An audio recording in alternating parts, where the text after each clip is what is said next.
Call this meeting of the Advisory Committee on Capital Area Security to order. Today is Tuesday, January 13th, 2026. We have a quorum present. Thank you to the members, advisors, and public who are in attendance. To start, I would like to go through a few housekeeping items. First, I will walk through the expectations for decorum in our committee. Everyone here today must be seated when they are in the hearing room.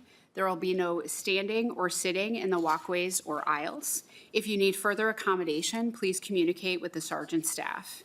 Please leave all signs outside. Signs are not permitted in the hearing room or at the testifier's table. Clapping and other disruptions are not allowed. Thank you to our sergeant staff who are present for helping maintain decorum in the committee hearing. Now on to the next housekeeping item, the minutes. Senator Westland, will you move the minutes from January 7th, 2026? So moved. Thank you, Senator Westland. Senator Westland moves the minutes from January 7th, 2026. Is there any discussion? Seeing none, all those in favor say aye. Aye. The motion prevails and the minutes are adopted.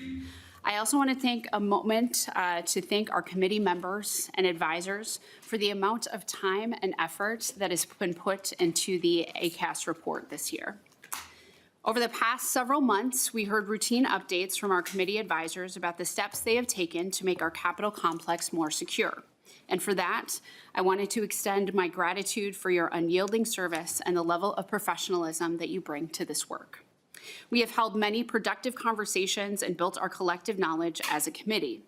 Back in September and October, we heard from the National Conference of State Legislators about how other state capitals approach capital area security, including the broad use of security screenings and weapon bans in state capitol buildings across the country. Last week, we heard from the Axtel Group about their security audit and potential security improvements based on their findings. The first recommendation would establish a consistent screening model for weapons or hazardous materials across the Minnesota Capitol complex. Above all, I want to be clear that the goals of our committee have always remained the same: to provide recommendations to the governor and legislature on how to improve the security of the Capitol complex. And now we have the information and advice from experts about how we can achieve the goals of our committee and recommend changes to improve security. Minnesotans deserve to be able to engage in civil debate, petitioning their government, and even rallies at the Capitol without worrying that they could face violence. As we have learned from the report, many other states use security screenings, weapon bans, or both as essential safeguards for public government spaces. I personally believe that this is an essential step. Once again, I want to remind people that ACAS is an advisory committee and that we do not have the power to appropriate funds or make direct changes to public safety laws or protocols. However, our report and recommendations we will vote on later today have the opportunity to be a guiding document for the legislature and the governor as they determine how to make our state capitol as safe and secure as possible. So with that, we will move on to the second item on our agenda. I understand that our advisors from the Department of Public Safety have some updates, and Colonel Bogayevich, would you begin? Lieutenant Colonel Geiger, will you begin? Good afternoon. Thank you, Madam Chair. Since we just met last week, there aren't too many updates from the last 7 days. I can certainly go over that list from last week too if the committee would like to do that. But since last week, we're continuing to review the Axtel report in more detail and determine next steps that we can take internally regarding that report.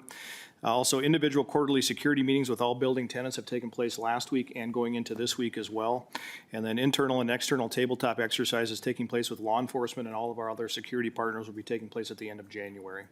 That's the update that I have for today since last week. Thank you so much, Lieutenant Colonel. Are there any questions? Thank you.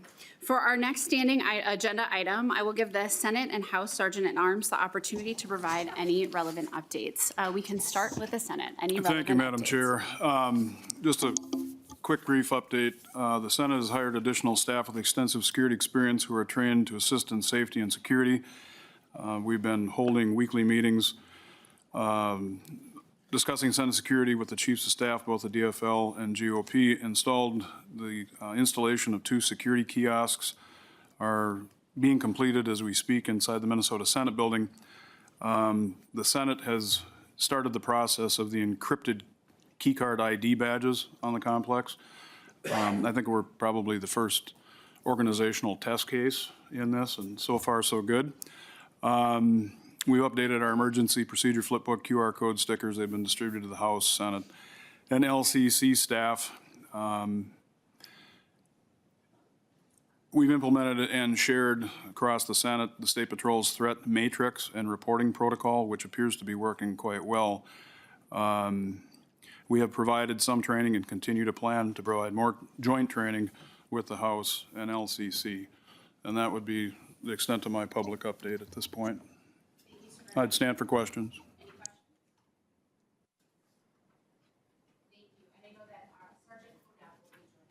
A little bit later in the meeting. So as is typical with ACAS meetings, we will now transition to a closed session for committee members and advisors under Minnesota Statute 13D.05 Subdivision 3D. Per statute, the closed session will continue sensitive security details. Well, I'm sorry, per state statute, the closed session will discuss sensitive security details related to the state capitol, House and Senate chambers, and other specific security services that are provided. As mentioned in the public executive summary of the Capitol Security Assessment, there are detailed operational findings in the full report that are classified as non-public under Minnesota Statute Section 13.37. These materials include confidential details about security vulnerabilities and information that, if made public, could jeopardize the security of the Capitol buildings and the individuals who work in and visit these spaces.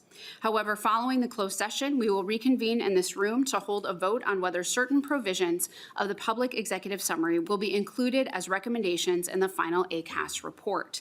We will now move to closed session.